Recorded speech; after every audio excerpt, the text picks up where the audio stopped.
Welcome back to my channel, Bake QC.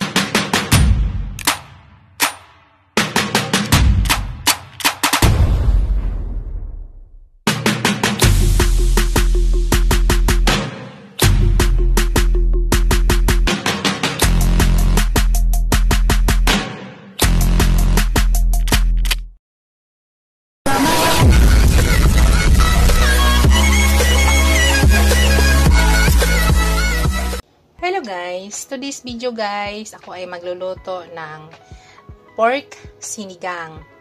Yung gamit kong baboy guys ay yan po, yung pork ribs at saka liempo. Mas masarap kasi isigang guys na mayroong buto-buto. Yan po yung ribs guys. Pinagayat ko lang ng ganyan. Tapos yan po yung liempo. Yan.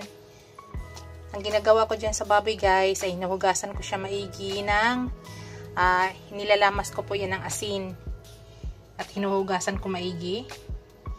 Yan. Ito yung mga ingredients na ihalo ko guys sa aking pork sinigang. Yan, gagamit po ako ng gabi, gagamit ako ng labanos, gagamit ako ng onion, tomato, gagamit ako ng siling haba at okra. Yan yung pangpaasim ko guys. Instant na ang gagamitin ko sa papaasim, sampalok. Yan, 2 sachet guys ang gamit ko. Tapos yan, gagamit ako ng kangkong. Ang ginawa ko sa kangkong guys ay nilinis ko yan mabuti. Alam naman po natin kung saan galing yung kangkong. So binabad ko siya sa baking soda ng mga 15 to 20 minutes. Tapos nilinis ko siya maigi. Yan na po, linis na po yan guys. Yan po, pag maglinis ako ng gulay, lalo na pag kangkong guys, ay binababad ko po yan sa baking soda. Basta mga green leaves guys, binababad ko yan sa baking soda. Yan. Yan yung mga ingredients guys na gagamitin ko para sa aking sinigang na pork. Mamaya guys ay maglagay tayo pang lasa, gagamit tayo ng patis, gagamit tayo ng asin. Tara guys, umpisa na po natin ang ating pagluluto. Hello guys! Umpisahan na natin guys sa ating pagluluto ng sinigang na pork. Unang step na ginagawa ko guys ay nilalagay ko lahat muna yung pork. Tinatanggalan ko muna ng katas-katas niya guys, yung tubig-tubig niya. Kasi yan po yung malansa guys. Wala tayong ilagay na tubig kahit ano dyan. Tanggalin muna natin yung tubig-tubig niya. Yan ang unang ginagawa ko guys.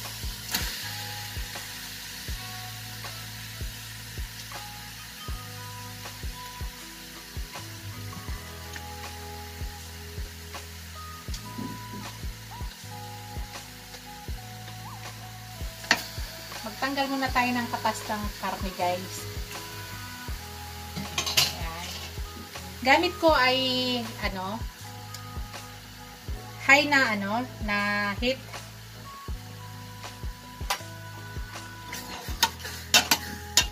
Nakahigit tayo guys. May dahon pa ng gulay.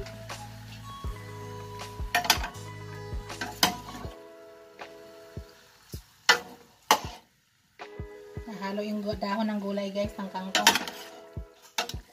Yan. Hayaan lang muna natin yan guys. Hanggang kumuyos yan. Hanggang matanggal yung katas niya. So, hayaan lang natin siyang naka-open. Hello guys. Lumipat ako ng kabilang kalan. Naubusan ako sa kabila. Naubusan ako ng gasol. Timing din guys. Kaya ang ginagawa ko talaga guys, lagi akong 2 talaga yung gasol ko.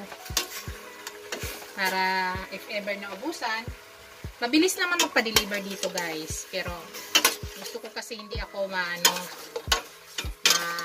tawag nito, hindi ako maghihintay. Actually, meron naman kaming electric din. Ay for save ng kuryente, mataas ang kuryente dito sa Pilipinas ngayon guys. Grabe. Taas ng kuryente ngayon dito. So, hintayin natin guys hanggang matanggal yung katas. Ang ginagawa natin Ngayon ay tinatanggal muna natin yung katas. Hanggang matanggal lang siya guys. Kasi yun ang nagpapalansa. Wait lang muna natin yan. At saka ang purpose nito guys, bukod nga tinatanggal natin yung katas para matanggal yung lansa, yung amoy ng meat, para bago natin lagyan ng tubig, ay natatanggal na yung mga bloody-bloody, di ba? Dahil meron tayong ribs nga nilagay, may bloody-bloody yan. So, ayaw ko ng ganyan guys, na naglalagay ako ng tubig tapos may bloody yung yung buto ng ribs. Kaya, inaalis ko muna yan guys. Kasi, gaya ang ginagawa ko ganito. Ginigisa ko na walang mantika.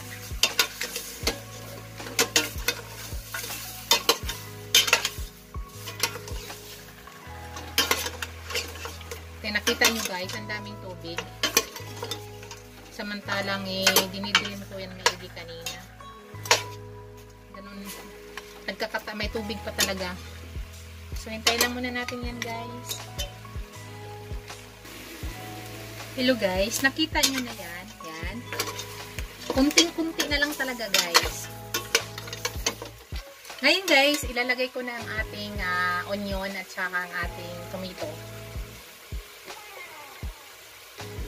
Yung onion ko guys, nilagay ko yung buto ha. It's up to you guys kung ayaw nyo ilagay yung buto. Pero sa ngayon, mas gusto ko ilagay yung buto. Lagyan natin yung tomato natin at saka ang ating onion.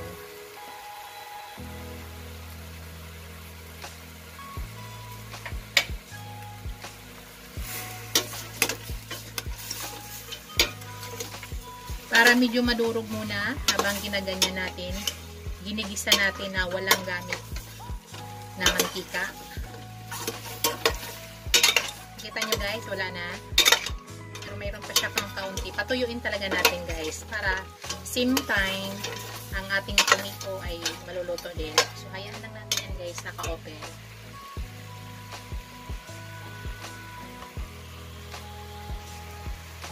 Guys, maglalagay ako ng buong paminta ha. Bakit ako naglalagay ng buong paminta guys? Nakakatulong yan para matanggal yung lansa ng aking pork. Nakakatulong yan guys. Habang nilalaga natin yan mamaya, mayroong buong paminta. Nakita niyo yung kamatis guys, nadurog na agad. Igisa muna natin yung kamatis at ang ating sibuyas dyan. Ginisa natin na walang mantika. Hintay lang muna natin saglit guys bago tayo maglagay ng tubig. Hello guys! Sa ngayon maglalagay ako ng tubig na guys. Actually guys, ang ilalagay ko sana yung hinugas na ng bigas. Kaso lang yung pinaghugasan ng bigas. Kaso lang, marami kaming bahaw, marami kaming tirang kanin, at dalawa lang kami itong kumakain. So, ang ginawa ko, wala akong choice, kundi regular na tubig na lang. Pero mas masarap guys, kung ang ilagay nyo ay pinaghugasan ng bigas. Yan lagi ang nilalagay ko pag ako'y naglalaga or ako'y nagsisigang. So, nagpainit ako ng tubig guys. Maglagay na ako ng tubig. Pinainit ko na para madali.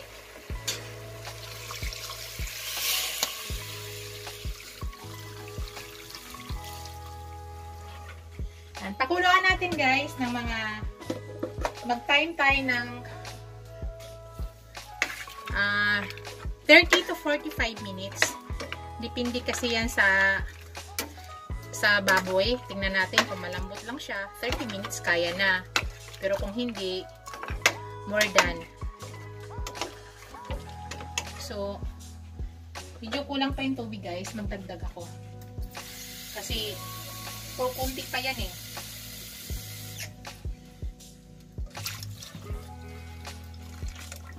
Yan. Okay na po yan. So, takpan na natin yan guys. Tapos pag kumulo, takpan natin. Tapos pahinaan lang yung apoy para dahan-dahan lumambot ang ating meat. Yan. Takpan muna natin yan guys pag kumulo. Tapos Tahinaan lang po yung apoy ha. Para masarap ang pagkaluto. Dahan-dahan.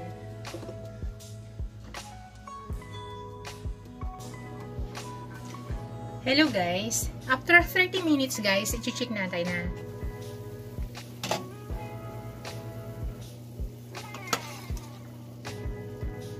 Yan. Malambot na siya guys. Pero hindi pa talaga as in kalambot. Malambot.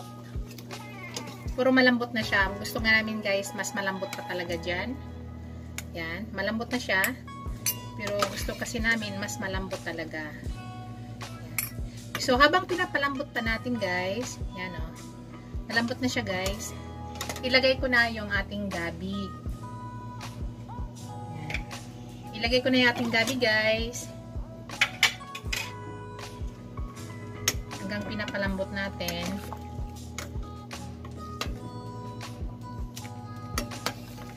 So, tama lang yung sabaw niya guys, no?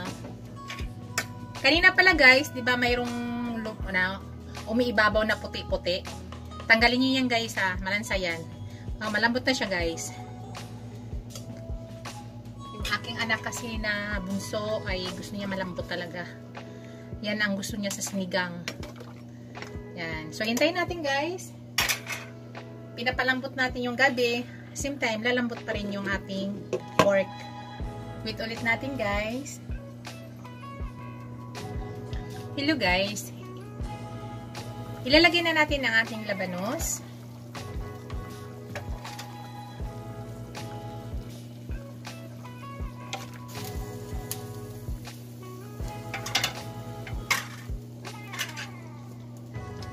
Ngayon guys, maglakuha ako ng tingnan natin kung luto na yung ating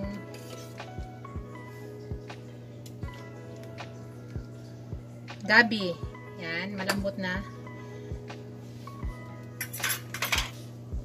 Kukuha ako ng gabi guys para durugin ko siya. Ayun ang pangpalapot ko. Kasi ang gamit kong pangpaasim ay original. So, kailangan ko medyo lumapot ang aking sinigang. Kaya nagdudurog po ako ng gabi. Ito po yung pinapalapot ko guys, yung gabi. So yan, kukuha ko ng 4 na peraso para lumapot. Dagdagan natin guys. Para pang palapot natin yan. So, durugin ko siya guys.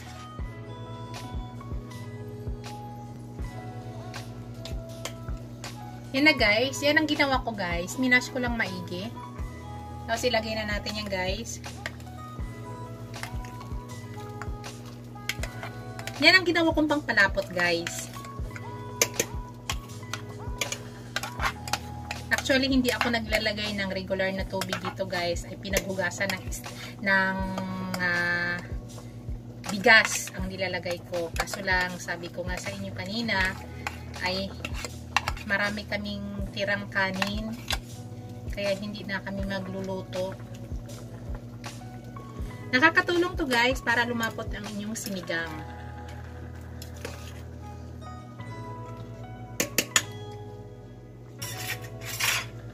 Shout out pala sa aking mga subscriber, sa aking mga super chatters, sa aking mga members, Aling Tindira, Prissy Salon, Waltz Vlog. Maraming salamat sa inyo, sa tiwala nyo sa akin. Thank you so much sa inyo guys.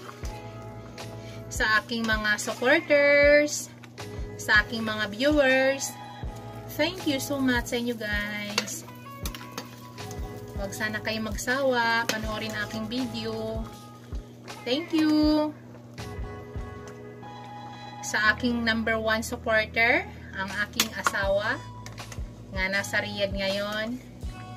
Ingat ka dyan lagi, Daddy. Thank you so much, Dad. I love you.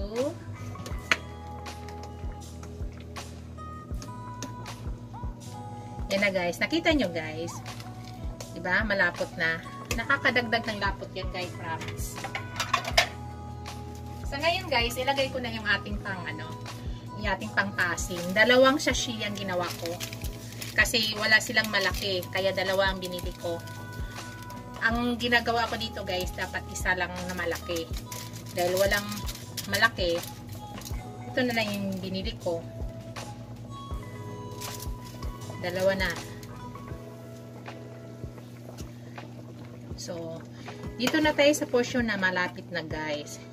Ang ating meat ay malambot na.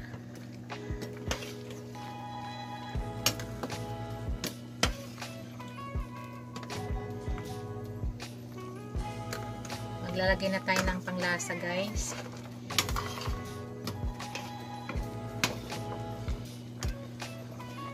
Tatanggalin pa nyo guys yan oh. Tanggalin pa nyo yung mga ganyang nakikita nyo.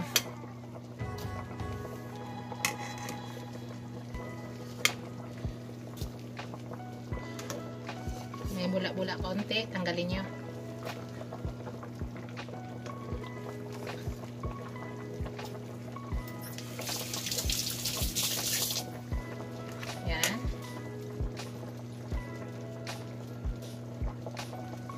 Maglagay na ako ng patis guys. Maglagay na tayo ng panglasa natin.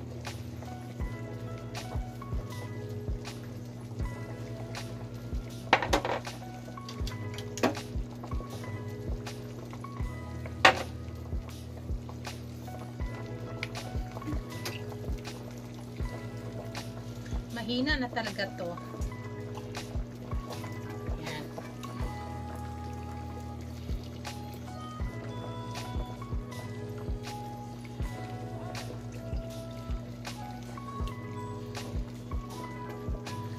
So, estimate muna natin guys kasi yung ating instant na pagpaasim ay may lasa yan guys. So, ingat tayo kasi ayaw natin maging maalat. So, kung kulang mamaya guys, asin na po yung nilalagay ko. So, enough muna yon. Kasi yung instant na powder na sampalok ay medyo may lasa po yun. Tingnan mo guys, ang lapot-lapot. Yan. Ito na yan guys. Ilagay na natin ang ating okra at ang ating sili. Isabay ko na guys.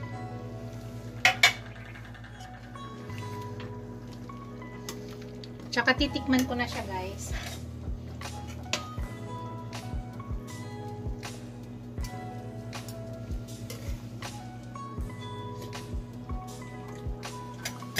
So, kulang tayo ng konting asin na lang ilagay natin guys. Kunti na lang guys. So, tama na po yan guys. Mas mahirap maging umalat ang ating sabaw. Kailangan i-mix natin maigi.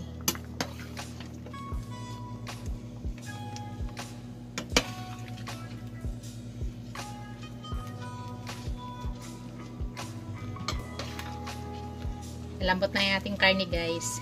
Tinikman ko na siya. Tender na tender na. Tikman ko ulit guys.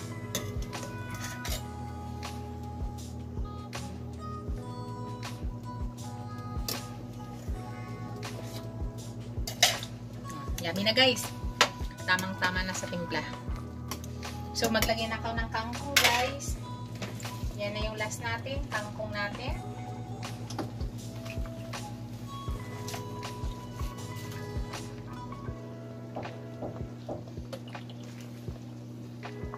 Dalagang anak ay mahilig sa kangkong. Pag sinigang, gusto niya kangkong talaga.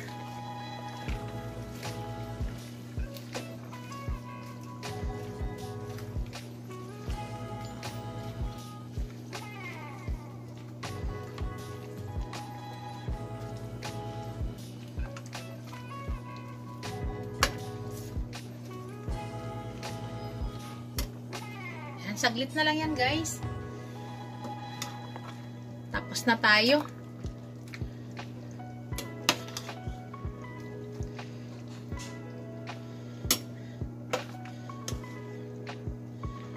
Yan na yung ating sinigang.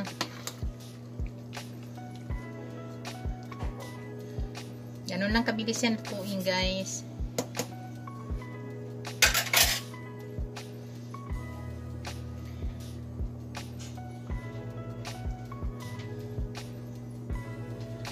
Takpan lang natin saglit.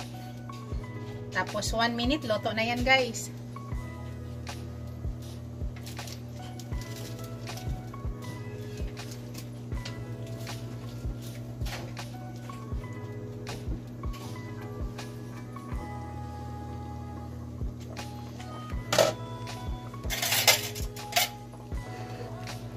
Yan guys, luto na yan. I-off na natin ang ating apoy. Ito na yung ating sinigang na pork. Yung gamit nating pork ay ribs at saka liempo. Yan na guys. Ready to serve na yan guys. Hello guys, ito na ang aking pork sinigang na liempo at saka ribs.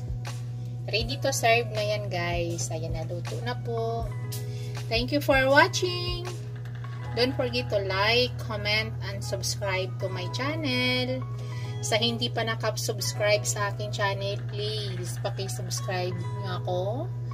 At huwag nyo kalimutan paki-hit yung notification bell. Paki-on nyo para updated kayo sa aking lahat na new upload video. Thank you! God bless us all. Bye!